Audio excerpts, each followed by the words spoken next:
toutes et à tous, bienvenue dans cette tranche spéciale où nous allons vous parler de deux points très importants qui touchent de près la population congolaise. Premièrement, nous allons parler de l'unité nationale qui pose encore problème en République démocratique du Congo.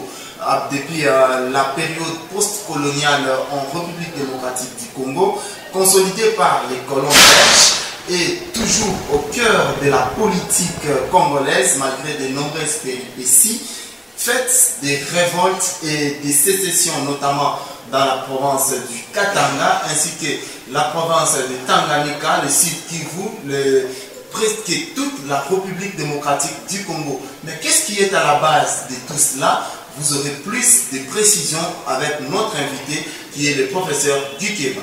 Le deuxième point sera consacré au développement de la République démocratique du Congo. Cela fait plus de 60 ans depuis que la République démocratique du Congo a eu son indépendance. Le pays a toujours du mal à se développer, à mettre des mécanismes en place pour un développement durable.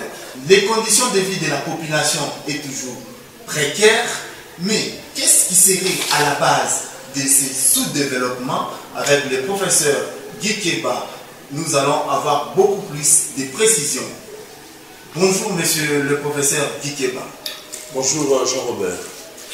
Nous signalons que le professeur Gikeba, il est enseignant à la faculté des lettres et sciences humaines de l'université de Lubumbashi. Il est aussi interfédéral du parti de Rassemblement démocratique du Sali de la République, RDSR, parti cher de l'honorable Dora Michel Passi en Bongo. Gikeba qui va répondre à toutes ces questions. Bonjour monsieur le professeur. Bonjour cher Jean-Robert. Monsieur le professeur, pouvez-vous vous présenter succinctement? Je me nomme Guy Keba, je suis enseignant à la faculté des lettres et sciences humaines. Je suis enseignant à la faculté des lettres et sciences humaines de l'université de Lubumbashi. Je suis interfédéral de RDSR, qui est un parti cher à l'honorable Dora Michel Passi en Bongo. Et RDSR est dans une plateforme que nous appelons A2R, dirigée par maman honorable Henriette Ouamou. Avec vous, monsieur le professeur, nous allons presque brosser sur quelques questions que nous avons soulevées à l'introduction. Mais à toutes et à tous, bonjour et bienvenue. Avant tout cela, monsieur le professeur, pouvez-vous d'abord nous expliquer c'est quoi les termes unité? À première vue, le thème ou le terme unité semble facile, mais bon, difficile parce que ça a une très grande charge sémantique. On se dit unité, c'est une mise en commun. C'est le fait de mettre ensemble, c'est le fait de mettre tous les éléments appartenant à une entité et tout. Par exemple, disons que le Congo est uni, c'est à partir du moment où nous tous nous nous affilions à une idéologie, nous tous nous acceptons une certaine vision. En ce moment-là, il y a lieu de parler de l'unité. En suivant presque tous ces éléments, est-ce que pourrions-nous dire qu'au Congo, on vit l'unité? Dire qu'au Congo, on vit l'unité, je ne sais pas encore le proclamer tout haut, parce que nous sommes en phase de construire cette unité-là. Nous sommes un peuple dérangé par plusieurs aléas, au point qu'il devient très difficile de parler en termes d'unité. Le Congolais, malheureusement, est encore dans le isme. Ça veut dire le tribalisme, le sectionnisme et ceci. Donc tous les ismes négatifs prônent dans les milieux congolais au point qu'il est difficile aujourd'hui de parler de l'unité. Il est vrai qu'il existe des entités, des instances qui se battent pour une unité. Par exemple, le parti que moi je représente, le parti politique RDSR de l'honorable Dora Michel, eh bien c'est un parti qui ne tient pas compte de l'origine de quelqu'un, de ceci. À partir du moment où on sent que c'est une compétence, à partir du moment où on sent que on peut apporter un plus, on est accueilli dans les partis et on avance.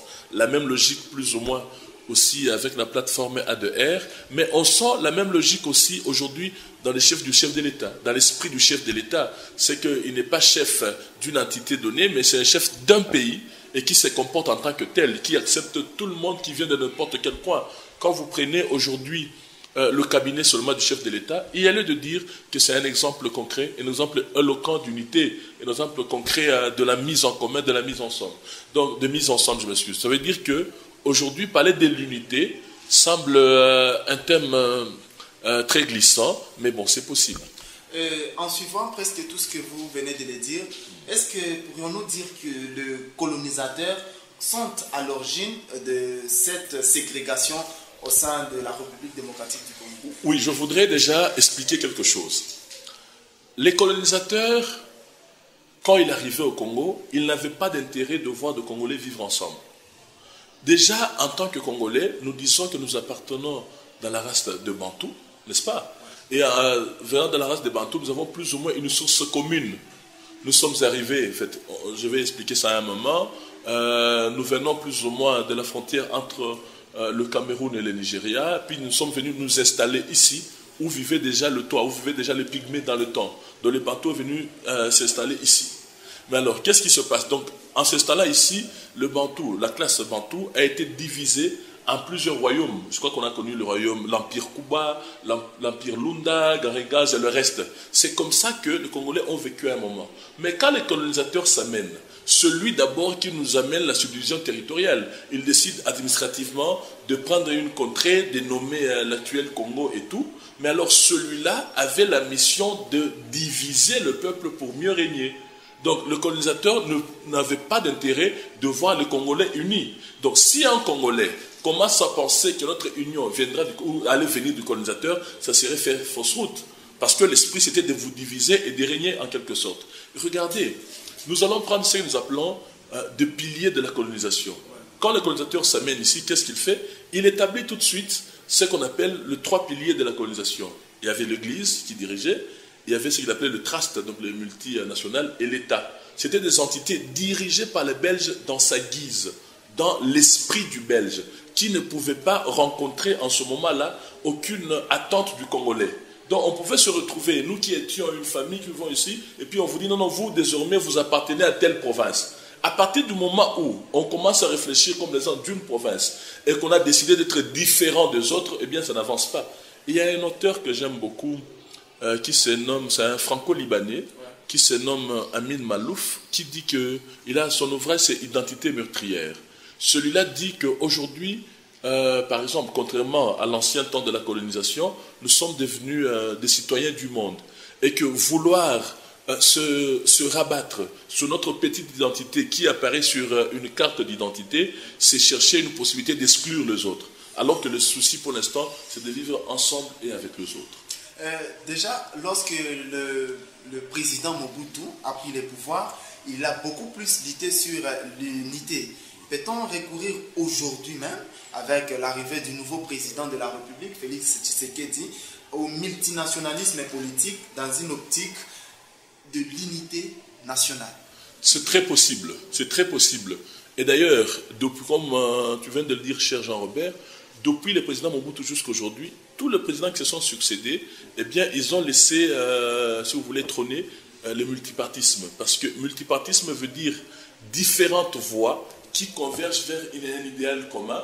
Et l'idéal ici, c'est voir le développement du Congo, voir le Congolais être uni et tout. Donc, il n'y a aucun mal aujourd'hui de faire le multipartisme, mais comme tu le précises, dans une optique d'unité nationale. Le souci ici n'est pas de gêner tel parce que seulement il n'est pas de mon obédience. Le souci, ce n'est pas de gêner tel parce qu'il n'est pas de ma coterie et le reste, mais c'est de voir que les Congolais sont capables de parler différemment, mais d'aller ensemble. J'aime un autre principe qui dit ceci, par exemple, un principe de science. La science se pose en s'opposant. Ça veut dire que nous avons la possibilité de voir la chose différemment, mais à partir du moment où nous avons un idéal commun, c'est l'intérêt de la RDC, il y a lieu d'avancer avec ces multipartismes-là. Ce n'est pas un blocage, le parti n'existe pas pour bloquer notre parti, mais des partis existent tous pour apporter de réflexion, pour apporter de capacités, pour apporter de savoir, de compétences qui contribuent au développement de la RDC. Peut-on espérer un jour retrouver l'unité nationale? Moi, je suis tout à fait d'accord. En tout cas, c'est un processus. Et je crois que c'est en train d'être fait. Quand vous regardez aujourd'hui dans le moindre détail, vous sentez qu'il y a une volonté, qu'il y a un effort du président de la République à vouloir créer cette unité nationale. Donc c'est vraiment possible. Espérer que ça vienne aujourd'hui. J'aime beaucoup encore l'honorable Henri Touamou qui dit ceci. chaque fois qu'elle échange avec les gens, elle dit le Congo, c'est une affaire de tous. Ça veut dire qu'aujourd'hui, on ne peut pas parler du Congo seulement parce que c'est telle catégorie de personnes, c'est telle coterie, c'est telle je ne sais pas quoi. Non, non, non, non, non. Aujourd'hui, il y a lieu de considérer que tous, nous avons une main à apporter par rapport au développement du Congo. Nous avons une pierre à apporter. Et espérer qu'on vive un jour dans l'unité, c'est très faisable.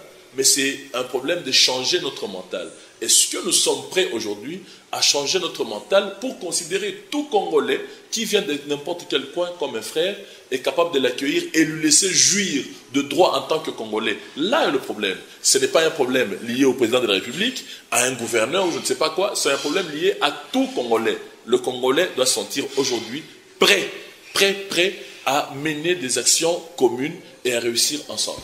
Monsieur le professeur, si vous vous rendez compte, au Congo, pourrez-vous s'attendre un jour voir quelqu'un qui quitte l'autre province et venir diriger une autre province? Par exemple, dans le Katanga que nous sommes, quelqu'un qui quitte le Bas-Congo, arriver ici et être élu gouverneur.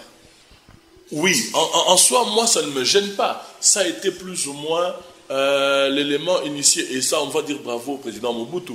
Parce que dans le temps, c'est vrai que ce n'était pas des gouverneurs élus mais nommés, mais pour le président Mobutu, c'est qu'il pouvait nommer n'importe qui dans n'importe quel coin du Congo. Quand je dis n'importe qui, ça veut dire quelle que soit sa source, à partir du moment où on avait la compétence et qu'on n'a plus au président, il lui revenait lui-même de décider où vous affecter. Et en ce moment-là, tout celui qui venait, on n'avait jamais vu dans le temps ici, les gens se révoltaient parce que Kouagalo est venu comme gouverneur, parce que Douga Goubeto est venu comme gouverneur et le reste. Non, on les a accueillis ici comme des gouverneurs et on a eu même des actions très positives qui se sont passées du temps de ces gouverneurs-là. Donc, la mauvaise idée, je ne sais pas d'où elle est née, on a commencé à développer deux termes, je m'excuse, d'autochtones ou d'originaires, sans pour autant le savoir. Permets-moi, Jean-Robert, t'expliquer quelque chose. Aujourd'hui, on se dit, quelqu'un de Bas-Congo, gouverneur au Katanga, il n'est pas autochtone. Non, mais qui est d'abord autochtone de ce Congo? Si on veut parler d'autochtonie, le mot autochtone renvoie au natif, c'est-à-dire quelqu'un qui est né dans un lieu donné, celui-là est autochtone. Par exemple, je prends ici le cas de Georges Arthur Forest.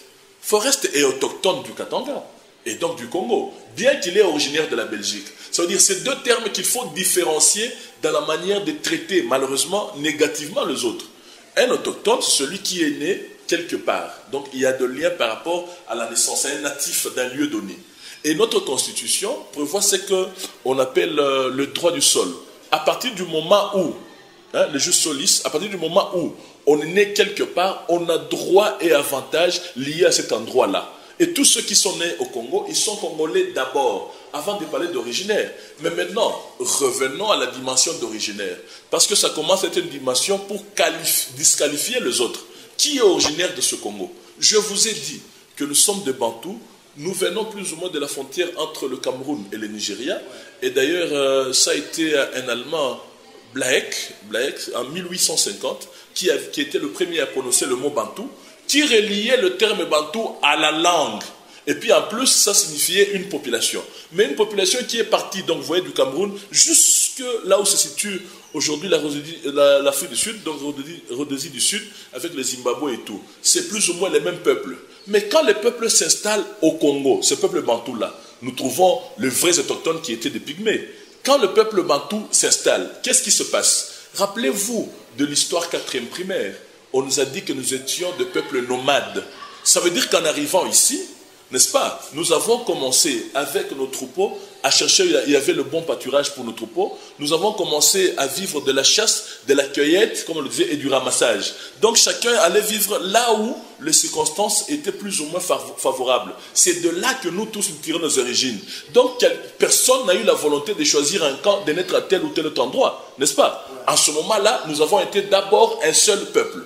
Arrivé ici, le nomade, et puis finalement, on se répartit pour commencer à vivre comme cela. Et aujourd'hui, la question se pose. Si je me dis, Jean-Robert, vous êtes originaire d'où? Comment j'ai réussi à établir que vous êtes originaire d'un tel endroit? Ceux qui font la généalogie, aujourd'hui, prouvent qu'il y a plusieurs moyens. Le premier moyen, c'est partir de témoignages.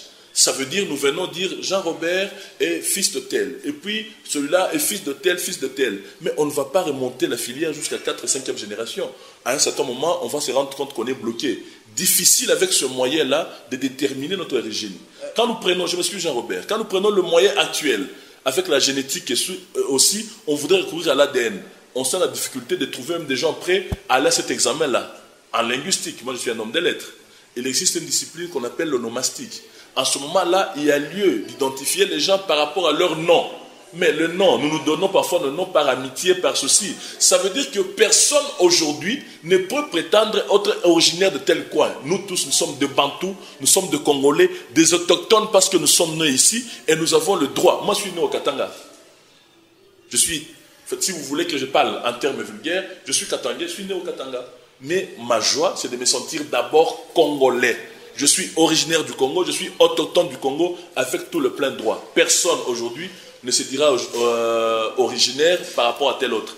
Personne ne peut déterminer ses sources. C'est encore très loin. Dirons-nous que l'État aussi favorise cette ségrégation du fait qu'en commençant d'abord dans les cartes d'électeurs, vous allez vous rendre compte qu'il y a l'origine. Oui.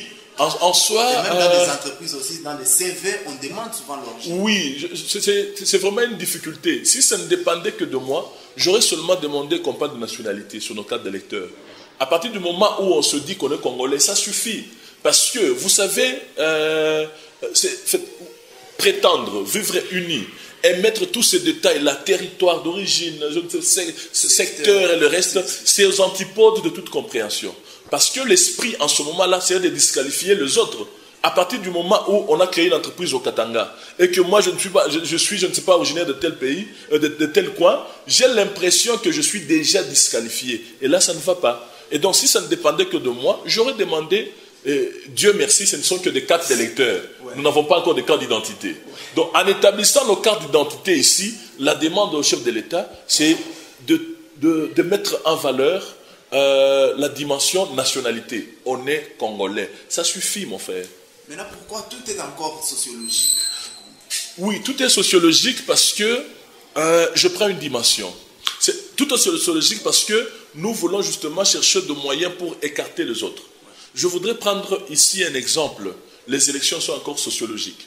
Ça veut dire, moi, je laisse la compétence, je laisse le savoir-faire, je décide de choisir tel seulement parce que il est de ma tribu. Et vous savez, la difficulté qu'il y a, ça renvoie plus ou moins à une théorie d'un auteur qu'on appelle Pierre Bourdieu, qui parle de chants et de violences symboliques. Donc aujourd'hui, c'est des prédateurs aux ambitions démesurées qui décident de disqualifier les autres en mettant en valeur un discours régionaliste. Ce discours-là, c'est pour justement décourager ceux qui ont des compétences. C'est grave qu'à l'heure actuelle, où nous pensons, comme disait Mobutu dans le temps, aujourd'hui on l'a beaucoup cité, le président Mobutu, on se dit qu'on est à l'heure du donner et du recevoir. Qu'est-ce que ce Congo peut donner? Est-ce que vous pensez qu'au concert des nations, le Congo ici ne va que brandir sa petitesse liée à notre tribalisme, à nos coteries et le reste? Le Congo ici, pour que ce soit un pays compétitif, un pays honoré, il faut qu'on sente qu'on est d'abord unis. Mais regardez comment les Américains sont fiers d'être Américains. Regardez quand ils parlent du rêve américain. On peut parler du rêve congolais parce qu'on est fier d'être né au Congo, on est fier d'être enfant du Congo et prêt à servir ce pays. C'est important. Laissons la dimension sociologique. Je prends le cas de l'université parce que moi je suis enseignant à l'université. Vous savez, à l'université, nous ne savons même pas que nous avons des frères, des tribus et tout quand nous donnons le cours. À la fin de l'année, c'est là qu'on reçoit maintenant des appels. Tel, est-ce que tu sais que c'est moi l'oncle tel? Et d'ailleurs, ton papa, quand il venait, voilà, il y a des discours comme ça, et après on te dit, aide tel. Il y a même des gens qui disent, regardez sous la liste, la fiche de cotation, les gens qui ont de noms qui s'apparentent à la tribu, et ceux-là doivent avoir des points en priorité. Regardez comment nous sommes en train de tuer ces pays. C'est pour ça que je répris ce que disait l'honorable Henriette Ouamou, c'est que le Congo, c'est une affaire de tous. Il faudrait une conscience dans tout le monde pour que ce Congo puisse aller de l'avant. Maintenant, en suivant presque tout ce que vous êtes en train de dire, tout ce que vous avez expliqué aux téléspectateurs, mais d'où vient division entre les communautés au Congo? Je vous ai dit, la division entre les communautés part déjà de la politique belge. Quand le Belge arrivait, c'est qu'il avait sa subdivision qui n'a pas tenu compte de notre État, qui n'a pas tenu compte de notre vie déjà. Vous savez, le Bantou en général est un peuple très solidaire. Très solidaire. Je veux vous dire ceci. Quand vous comparez nos habitations aux habitations belges, nous par exemple, pas belges, européennes en général, nous avons de grandes clôtures, n'est-ce pas? Des clôtures qui protègent des maisons. C'est vrai, des maisons, mais notre solidarité continue à être très forte. Nous savons qui vit là-bas, qui est tel, qui a deuil. On va le voir, là-bas il y a fête, tel enfant a fini les études. C'est une fête, pas seulement de la famille, de l'avenue, du quartier et tout. Ça veut dire que nous avons une vocation de vivre ensemble, de vivre unis, n'est-ce pas? Mais les autres là, qui n'ont même pas ces clôtures, qui parfois vivent dans une proximité de maisons liées, mais qui ne se connaissent pas, qui n'ont même pas le temps de se saluer. Ici au Congo, on nous apprend que celui qu'on rencontre en route, qui a l'âge de ton papa, c'est ton papa. On dit même bonjour papa, bonjour monsieur et tout ceci. C'est pour dire que le Congolais est plus ou moins éduqué à vivre ensemble, à vivre avec l'autre. Mais malheureusement, nous avons d'abord très mal pris la culture du colonisateur, parce qu'en ce moment-là, nous commençons à créer la différence. On voudrait s'identifier seulement à celui avec qui on est venu de la même maman, ou de la même tribu, ou je ne sais pas quoi. Alors, cela est plus ou moins encouragé par nos systèmes politiques. Donc, à un certain moment, quand on commence à se dire, pour le gouverneur, pour tel poste, il faut un autochtone, il faut un originaire. Je vous ai dit qu'aujourd'hui, c'est même dépassé de parler d'autochtonie, de parler d'originaire, c'est dépassé. Parce que personne ne peut prouver qu'il est originaire de telle part. Tant qu'on est congolais, il y a lieu d'apporter une pierre pour le développement du pays. Par exemple, ici au Katanga, dans la province du Haut-Katanga bien sûr, dans presque différents endroits, nous nous sommes rendus compte qu'il y a beaucoup de sièges des tribus. Est-ce que c'est parmi les prétextes qui fait à ce qu'il y ait cette séparation de gens? Non, pour moi, c'est que c'est une mauvaise interprétation au départ. Nos représentations ici, de nos associations, on les appelle associations socio-culturelles, c'est d'abord avec une dimension culturelle. Nous venons par exemple à Lubumbashi, qui est un grand centre. Comme vous le savez, les grands centres sont voués au modernisme. Pour ne pas perdre nos cultures, nous avons besoin de nous retrouver par moments pour nous rappeler des vertus liées à nos cultures. Mais malheureusement, ça commence à être des bastions de tout le mot, parce que nous commençons à mijoter tout bas, si vous voulez, à mijoter tout bas, de complots en nous mettant nous en valeur en tant que tel membre appartenant à tel groupe socio-culturel. Et là, c'est un défaut. C'est un grand défaut. Est-ce que vous savez que si la situation marchait normalement, en soi, le gouvernement pouvait même s'appuyer sur ces différentes maisons culturelles pour faire passer une idée, pour accompagner l'éducation, pour faire ceci. Aujourd'hui, par exemple, nous commençons à nous rendre compte que nous sommes des hybrides culturels, parce que difficile de nous identifier à une culture. Il y a l'Europe qui nous tend tout ce que prétend être le modernisme dans sa compréhension, mais l'Afrique aussi a toutes ses valeurs. Donc nous sommes des enfants perdus au milieu des cultures. En soi, ça serait ça la mission de nos associations socio-culturelles. Mais malheureusement, très mal interprétée. Aujourd'hui, je ne vois pas comment ça nous aide. S'il y a même des gens qui prétendent devenir ministres parce que proposés par des associations socio-culturelles, franchement, c'est très décevant. Ben, je suis au téléspectateur. Vous avez bien compris avec le professeur Guy Keba, parce que toutes les questions liées à l'unité nationale qui posent encore problème en République démocratique du Congo. Mais peut-être, prof, avant de chuter avec ces points, auriez-vous un point à ajouter que nous n'avons pas abordé? Que nous n'avons pas abordé, non, parce que j'ai l'impression que on a parlé de l'unité en touchant tout le point. Seulement ici, moi, j'ai une sensibilisation, un message fédérateur. Je me dis, pour que ce Congo se développe, pour qu'on ait de projets qui tiennent. Je vais vous donner un cas. La République démocratique du Congo, pour l'instant, a des entreprises qui ne se limitent qu'au niveau de Kinshasa. Difficile de les reprendre en province, et quand ça vient en province, ça ne tient pas. Quand nous prenons que le secteur de transport, on a eu dans le temps des transports comme Sotraz. On a eu City Train dans le temps. Aujourd'hui, nous avons Transco. Vous allez vous rendre compte que ça peut faire un succès à Kinshasa, mais pas dans tout le pays. C'est parce que les autres qui sont dans d'autres provinces ne s'identifient pas par rapport au projet. Pourtant, un projet de l'État qui doit avoir un caractère fédérateur. Donc ici, il faut que tout Congolais, si on se dit Congolais et qu'on aime ce pays, comme disent nos pasteurs, comme disent la Bible, qu'on commence par aimer son prochain. Aimer son prochain, c'est l'accepter. Donc aujourd'hui, qu'on soit fier de se dire Congolais. Merci beaucoup, monsieur le professeur. Maintenant, nous allons entamer le deuxième point, qui est le développement.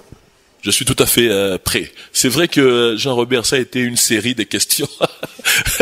Merci bien, on est prêt. Monsieur le professeur, pourriez-vous d'abord expliquer aux téléspectateurs qu'est-ce qu'un développement?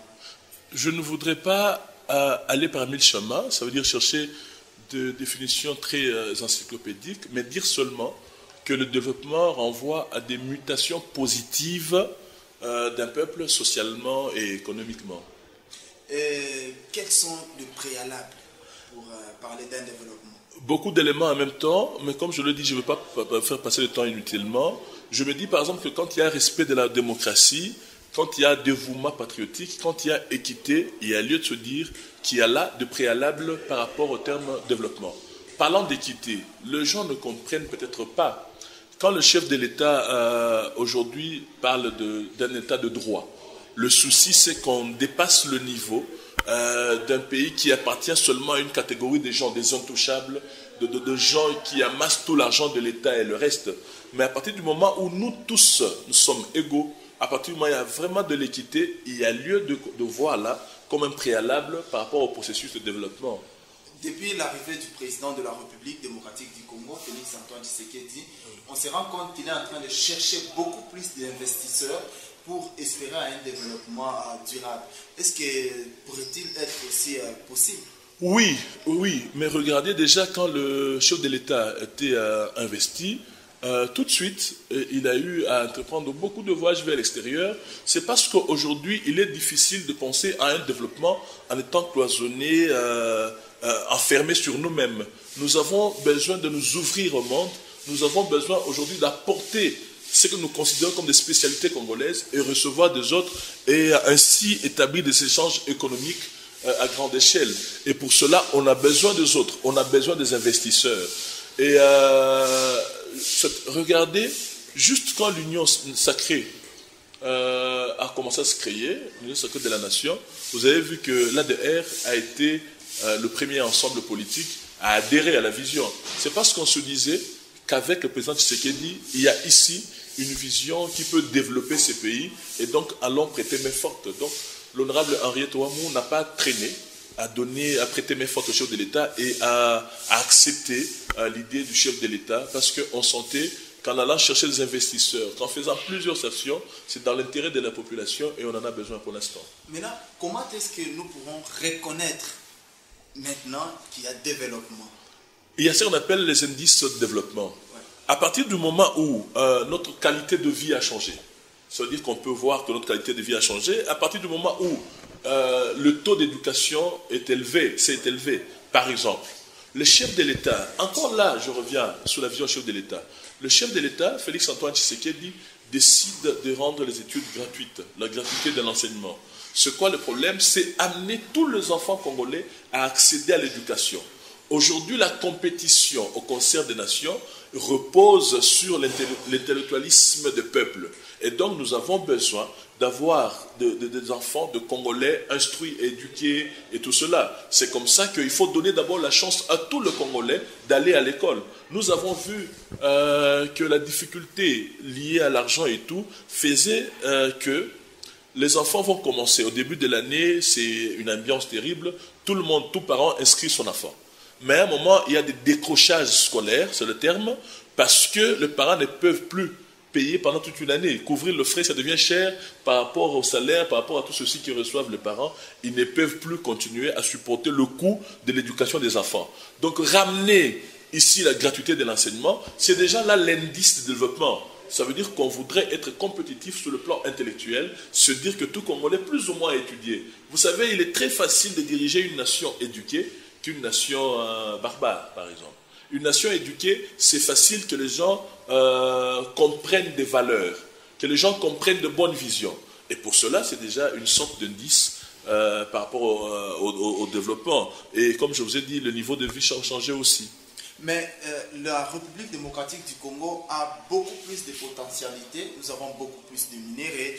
Mais pourquoi jusqu'aujourd'hui, les Congolais ont toujours du mal même à avoir à l'accès? Oui, c'est pour ça que je suis d'accord. Moi, quand on me dit, je n'aime pas, j'entends cette phrase, quand on dit nous sommes un pays scandaleusement riche, mais la population était pauvre, eh bien ça devient comme ça une chanson. Et les gens sont heureux de le dire tout le temps, alors que c'est une honte. Un Congolais qui se retrouve dans un pays qui potentiellement est moins riche que nous, et nous allons chercher de l'asile là-bas, nous allons nous réfugier là-bas et qu'on sort, c'est même une honte. C'est même une honte. En soi, la richesse est là, c'est bien. Mais ce que nous avons compris que nous sommes riches, à partir du moment où nous avons commencé aussi à utiliser notre mental pour bénéficier de cette richesse-là. Tout celui qui vient, regardez des investisseurs qui viennent. Parfois, ce ne sont même pas des investisseurs. Moi, j'aime les appeler des exploiteurs. Donc, il y a des gens qui viennent exploiter non seulement la richesse, la main-d'œuvre et l'intelligence congolaise. On utilise le tout pour gagner un Congolais riche pauvre, c'est grave. Mais là, pour avoir, par exemple, aujourd'hui, un bon traitement de santé, il faut recourir dans le pays extérieur. Alors qu'après l'indépendance, la RDC était parmi quand même le pays qui assurait le soin de santé. Je suis d'accord. Monsieur Jean-Robert, je voudrais te préciser. Quand vous voyez l'hôpital Sendoué, en principe, ça devait être un des monuments de l'histoire. L'hôpital Sendoué que nous avons à Lumbashi ici. On retient qu'après l'indépendance, des Sud-Africains venaient se faire soigner ici. Aujourd'hui, quand on a un problème des cœurs, on sait que l'adresse par rapport à l'Afrique, c'est aller à Cape Town, à Grotesque. Mais c'est grave, parce que dans le temps, c'est ici qu'on venait prendre la compétence. Et à tout point de vue, quand le Belge s'amène sur ce terrain. Rappelons-nous de l'histoire, avec Stanley et tout. Qu'est-ce que le Belge fait en premier? Il commence par développer des routes. Le souci du Belge était d'exporter le minerai du Congo, d'exporter les biens du Congo. Et quand il fait des routes, ce n'est pas seulement des avenues que nous voyons. Il avait compris que l'entretien de route, le plus facile, c'est de voies maritimes. Et donc, il va capitaliser le parti navigable du fleuve Congo. En ce moment-là, pour son bien, nous, on n'y pense même pas. On n'y pense même pas. Quand on prend la voie ferrée, avec notre société, avec la SNCC et tout, est-ce qu'il y a lieu de penser que c'est aussi le transport va booster le développement dans ce pays? On n'y pense pas. Et donc, le Congolais est plus ou moins perdu dans sa résignation de dire qu'on est un pays riche, mais les résultats, c'est zéro. Maintenant, quelles sont les étapes pour arriver à un développement?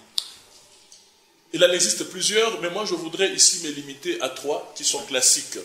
La première étape, je voudrais parler du monde... Et qui permettra bien sûr à la RDC de se développer. Exactement. Et je voudrais être pragmatique et concret par rapport à notre situation. La première étape ici va renvoyer à ce que j'appelle le mode d'organisation de la société. Comment nous nous organisons. Et des deux, je voudrais parler de l'accroissement des recettes. Et enfin, je voudrais parler de l'amélioration des conditions de vie. Ces 3 éléments. Mode d'organisation de la société, accroissement de recettes, amélioration des conditions de vie.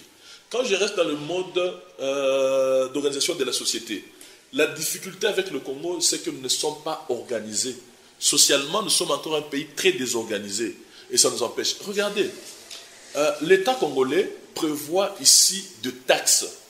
Ces taxes-là, ça serait quoi de taxes? Ça serait en ce moment-là de moyens que dispose, des moyens virtuels que dispose l'État, et que les différentes entités, comme des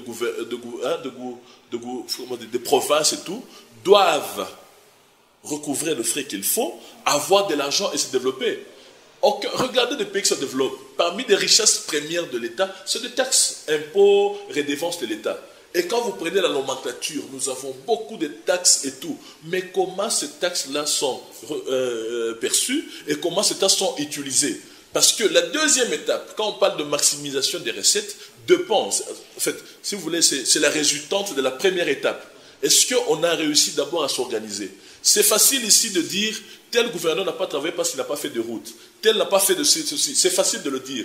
Mais alors, quel est le mode d'organisation? Comment nous nous organisons pour arriver à faire ce route sans difficulté? Au lieu que ce soit des miniers qui viennent donner des enveloppes au gouverneur et le fait de route. Non. il faudrait qu'on se rassure qu'ici, par rapport à telle taxe, on va percevoir autant d'argent et qu'avec cet argent, c'est possible de mener un plan de développement. C'est possible de mener ici des actions sociales visibles et qu'on ait des indices qu'il y a réellement développement. Je voudrais... Oui, Jean-Robert. Oui, par exemple, dans la province du Haut-Katanga, le développement, est-ce que c'est toujours la construction des routes? Non, malheureusement, nous sommes limités quand même. L'histoire de construction de routes a commencé avec de Belges, s'il vous plaît. Et il y a lieu de penser autrement. Ça ne devait même pas faire un souci. À partir du moment où la société est bien organisée, c'est normal, les routes vont venir de soi.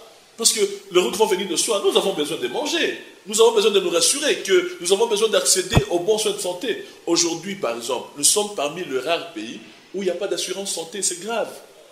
Quand quelqu'un est malade aujourd'hui, vous vous amenez à l'hôpital, c'est votre argent ou rien. Alors qu'aujourd'hui, dans beaucoup des pays du monde, il y a des mutuelles de santé qui font qu'on est aussi affilié à telle mutuelle. Quand on arrive, on est d'abord soigné. Parce que tout citoyen a droit aux soins. Mais alors, revenons dans le cas de la province du Katanga, parce qu'on en a parlé. Je veux vous donner un cas qui démontre qu'on n'est vraiment pas organisé socialement. Comme je vous ai dit, quand vous prenez la nomenclature, c'est beaucoup de taxes. Je ne prends ici qu'une taxe. Attendez, quelle taxe? L'impôt sur les revenus locatifs. Aujourd'hui, avec le DCRP de 2011, par exemple, on essaie d'estimer la population du Haut-Katanga à plus ou moins 4 millions. À plus ou moins 4 millions d'habitants au Katanga. Eh bien, je mets des gens au défi. Qui peut me dire aujourd'hui il y a combien de locataires au Katanga? Qui peut me le dire? Alors que là, c'est un moyen que l'État dispose. Un moyen qu'on peut rentabiliser aujourd'hui et se rassurer qu'on fera nos fameuses routes sans aucun problème. Aujourd'hui, qui peut me dire il y a combien de... Alors que le calcul est simple. Quand vous voyez le salaire de l'État qui est encore très minime et tout, bien que le chef de l'État est en train de faire des efforts, on le voit dans le domaine de l'éducation primaire, secondaire d'ailleurs déjà, comme le salaire est encore minime, on se dit que c'est difficile qu'il y ait beaucoup de propriétaires. Ça veut dire que sur 100% de la population, sur les 4 millions, plus ou moins 80% sont des locataires et les 20% sont des propriétaires. N'est-ce pas? Or, en faisant ce calcul, nous nous rendons compte que nous avons plus ou moins 600 000 ménages qui sont des locataires. Or, en disant locataires, ça veut dire, selon l'OMS, les ménages sont plus ou moins divisés par 7. N'est-ce pas? On se dit qu'on a plus ou moins des familles de 7 personnes. Maintenant, en prenant les 600 000, prenons maintenant, comment on appelle ça? Prenons maintenant le loyer. Aujourd'hui, à Lubumbashi, il existe de loyer de 5 000 $ jusqu'au loyer de 10 $. Faire une moyenne, ça serait même aberrant. Mais on se dit, on prend comme ça d'emblée 100 $. En faisant 100 $ fois 600 000 locataires qu'il y a à Lubumbashi, vous vous rendez compte chaque mois de la cagnotte du gouvernorat? C'est quoi que le gouverneur ne peut pas faire en ce moment-là? C'est bien aujourd'hui de s'attaquer à un gouverneur. Même si on nous apportait un gouverneur extraterrestre, on va toujours les critiquer. Ce qu'on ne comprend pas, il n'a pas de moyens aussi. On peut supposer que l'argent va là-bas. Oui, mais l'argent pour répondre à tous les besoins et en un clin d'œil, ça c'est pas évident. L'argent ici ne peut être perçu que par des moyens que dispose l'État et c'est les taxes ici. Et nous savons très bien, quand vous voyez les gens mettre des états et tout, c'est parce que dans la perception de taxes, il y a 2 étapes. Nous avons soit la possibilité de prévenir, en faisant en ce moment-là plusieurs bruits autour, en sensibilisant la population, à aller volontairement s'acquitter de devoirs citoyens qui est celui de payer de taxes. Comme on peut aller de force, un recouvrement forcé. C'est comme ça qu'on voit les gens mettre des tétas, même si je n'encourage pas l'idée. Faire des tétas, c'est quand même une destruction méchante.